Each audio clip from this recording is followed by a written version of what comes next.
Right now, the full state pension pays about £230 a week, so that's just under £12,000 a year.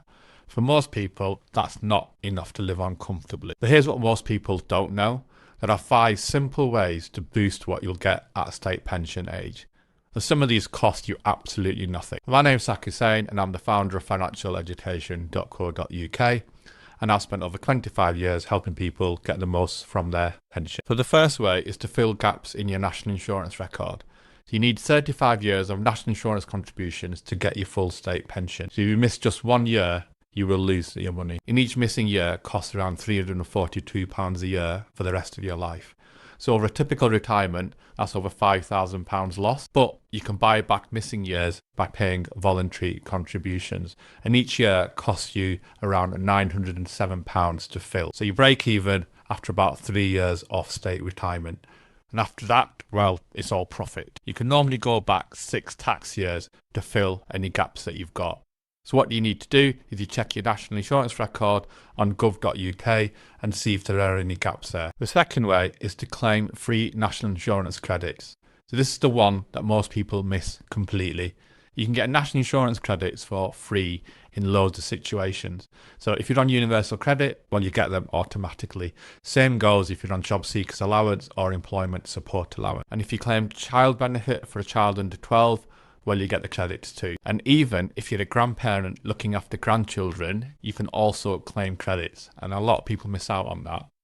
And for carers, well, they can claim credits through their carers allowance. Some credits can be backdated for years as well, so you might be owed them. And if your partner claims child benefit but doesn't need the credits, well, you can transfer them to you. So 1 year's worth of credits can be worth over £5,000 in your state pension. So it's absolutely worth looking into to see if you're entitled to them. The third way, well, defer your state pension. You don't have to take your state pension at 66. You can delay it and therefore get more money later on. So for every 9 weeks that you defer, you get 1% extra on your state pension. So that works out 5.8% or just under 6% more for every year that you wait. So if you defer for 1 year, you'll currently get just under £700 a year. And that increase lasts for the rest of your life. It's not just for the 1 year. So it takes about 15 years to break even overall. So this works really well if you're still working at 66. What you'll find is that you pay less tax by taking the pension later when you've stopped working. But don't defer if you're on pension credit or on similar benefits. It might not be worth it at that point. There's also a fourth way that a lot of people don't know about, and that's called checking for protected payments. So this one applies if you worked before 2016. The state pension system changed in April 2016, and some people who paid into the old additional state pension get extra money, and that's called a protected payment. If you would have got more under the old rules, well, basically you get to keep the difference, and this is paid as a top-up to your full state pension.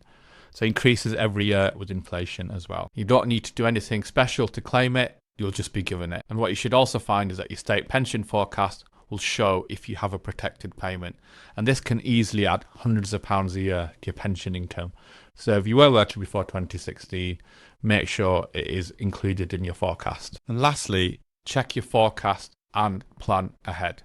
So don't wait until you're about to retire to check what your state pension is going to be. Go to gov.uk and request your state pension forecast right now, so you get a good idea of what you're going to be entitled to.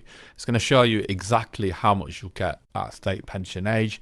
It'll also show you what your national insurance record is like and whether there's any gaps in there that you could potentially fill. So this forecast assumes that you're going to keep working until state pension age as well. So if you're planning to retire early or work abroad, factor that in. You need to fill in those gaps. Otherwise, the forecast won't be correct. And the forecast tells you if making voluntary contributions will also help. It calculates exactly how much your pension will increase if you make those contributions. So check your forecast every year to stay on track and have a good idea of what you can expect. So in summary, the state pension on its own isn't likely to be enough for most people.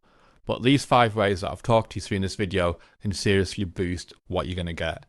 So just to recap, start by checking your national insurance record for any gaps, claim any free credits that you're entitled to before buying any additional years, and think about deferring where it makes financial sense for you. Also, check if you have any protected payments from your work before 2016.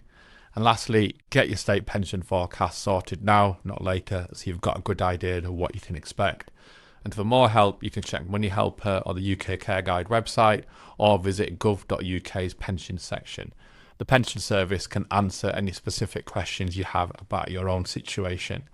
See, a few hours spent on this now could mean thousands more for you in retirement. So good luck.